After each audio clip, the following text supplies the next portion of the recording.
نحمده ونصلي على رسوله الكريم أما بعد فأعوذ بالله من الشيطان الرجيم بسم الله الرحمن الرحيم أفرأيت الذي تولى وأعطى قليلا وأكدى صدق الله العظيم سورة النجم ویشتم پارا دریدشتم آیت تی فمخی رکو کی دا مومنانو او دا کافرانو دا دوارو حالت بیان شو اس پدی رکو کی دا کافرانو ناکامی ذلت او رسوائی بیانی کی شان نزول دا دی آیاتونو دا سے دی دا کافرانو سردارو دا غنم ولید ابن مغیرہ دید اسلام نہ متاثر شو ایمان رہو ملګرو ته پته ولګي د لاغې ډېر زیات پریشان شو ځکه دا په کافرانو کې مالدار کافر بچي هم زیاتو 14 زامن په دې وجه باندې کافران ډېر پریشان شو چې چېرې دې مسلمان شي د مسلمانانو قوت او غلبه به سیوا شي کافران ورته راغلل او د ته ډېر زیات شرم ورکو چې تا د خپل پلار نیکه دین پرېښودو د پلار نیکه د دین نه باغی شو ولید ابن مغیره کافر ورته وی چې زه د قیامت په ورځ د جهنم د عذاب نه یریږم ابو جهل کافر ورته وی چې ما ته دومره اجرت راکا د قیامت په ورځ د جهنم د ذمہ دار کہ قیامت کی پتا کم سزا راضی ما تو دمر اجرت راکا اغد پما باندې راشو لہذا دا کافر ولید ابن مغیرہ واپس د اسلام نہ کفر توڑ کم وعدے چ ابو جہل ور سره کړي وا هغه وعدے سپ رکړه او سې فری خود اجرت و تصور کو او سې ورنک اللہ پاک آیاتون نازل کر پیغمبر علیہ السلام یا مخاطبت گور یا کستا چه غدین اسلام پریخودو لگون تمال یا ورک چه کم سڑی سر وعدہ کڑی وا او نور نا واپس چو باقی ورنک دا کم سڑی چه دی دا غد جہنم دا سزا ذمہ لی دا قیامت تا علم خود اللہ سر دا غیب و علم ولدت داشته چې دی به ذمہ داری وای اخوانو پیغمبرانو په صحیفو کې دې ته دا مسله معلومه نه و موسی علیہ السلام لصحیفی ولدی ته دا معلومه نه و ابراهیم علیہ السلام لصحیفی دې ته دا معلومه نه و چې یو انسان دبل انسان بوج نشي اوچتاو کافر بخپل بوج اوچتای بل کافر بخپل بوج اوچتای د یو بل بوج خصوص اوچتولی نشي د یو انسان ایمان بل انسان ته فایده نه ورکوي یو سړی کافر دی او بل مسلمان دی د کافر ته د مسلمان د ایمان فایده نه ورکوي مسلمان د پاره خپل اسلام دی او کافر د پاره خپل کفر دی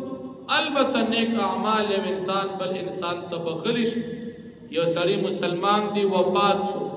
او د دې اورور مسلمان دی اور په صدقو کی دا صدقو د دنی کی دا دی اورور سره کی یا یو سړی دی مسلمان دی وفات شوی او دا بل ژوندۍ مسلمان دا غد پاره مثال نفلی حج کوي ثواب غد بخي نو پنیکی کی مسلمان تا ایصال د ثواب شتا البته ایمان کی د بل سړی ایمان ته پیدا نه ملاوي لکه یو سړی په حالت د کفر کې مړ شو د ټول دنیا مسلمانان کراجب شي د دې د ایمان هغه کافر تا پیدا نه ورکړي ایمان او کفر د انسان خپل البته په نیک اعمال کې مسلمان بل مسلمان سره ګډه کوي او بیا چې کله د قیامت ورځ راشي هر انسان ته د خپل عمل مطابق بدله ملوش بیا د الله رب العالمین د وحدانیت دلائل بیانې الله پاک فرمایي زچ سوک چاہتا اوغوالم خوشحالے کم وی خاندو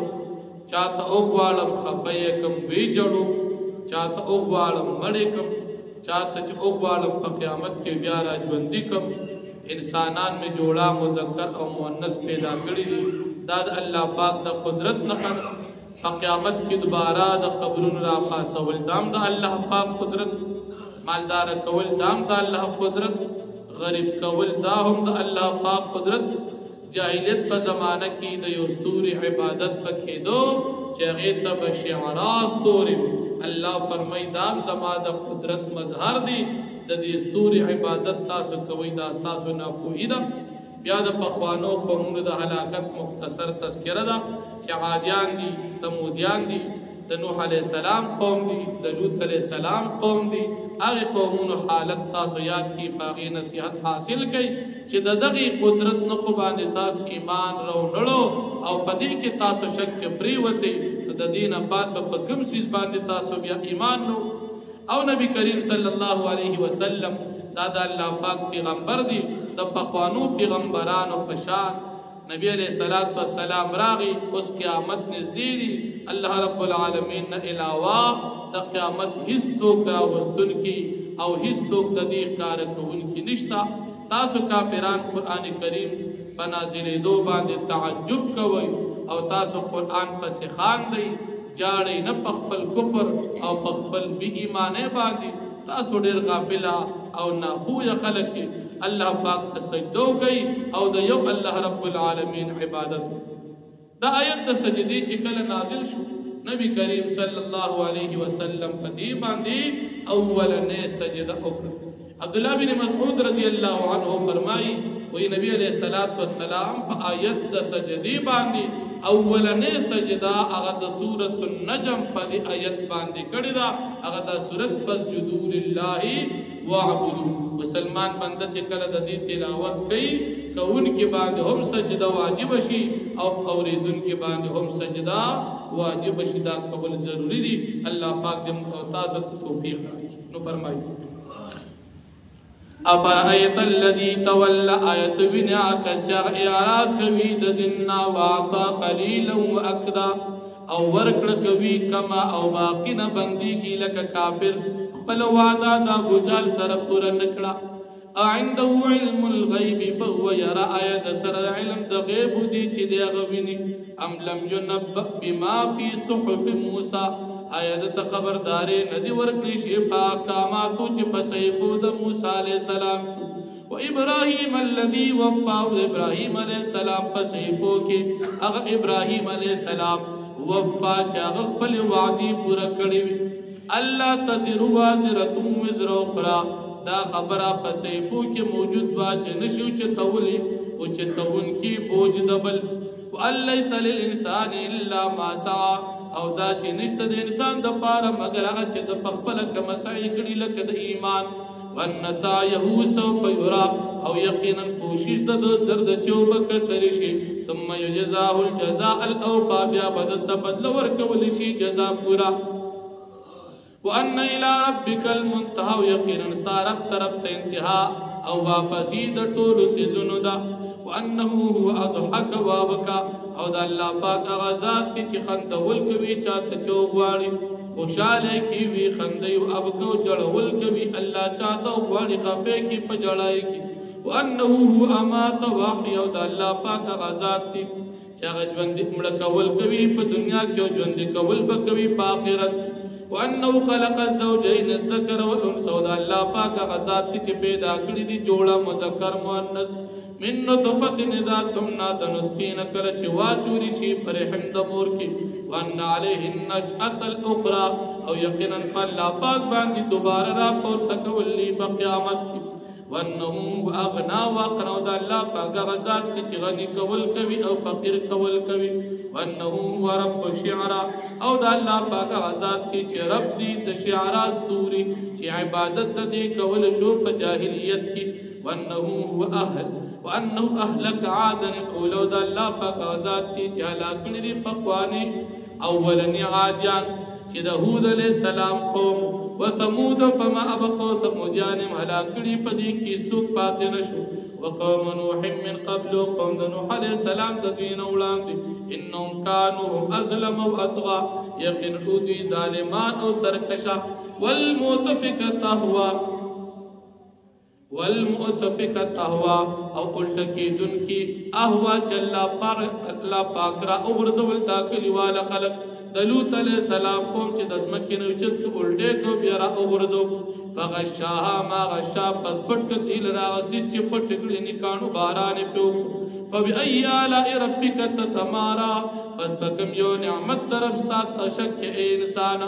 هذا نذير من النذر الاولى دا نبی علیہ السلام يرون کی دی د بخوانو يرون کو پیغمبرانو پشان ازفت الازفه نذیراغی نذیرات الجن قیامت ليس لها من دون الله کاشفه نشتر دی قیامت تپارا سوا د الله پاک هیڅ کار کوونکی افمن هذا الحديث تعجبون آیا د دې قران کریم نه اے کافرانو تاسو تعجب کوئ حیران کیږئ د دې تکذیب کوئ وتضحكون تاسو خندا کوئ ټوکی کوئ ولا تبكون او جاړي نه د دې په سزاګانو وعیدات باندې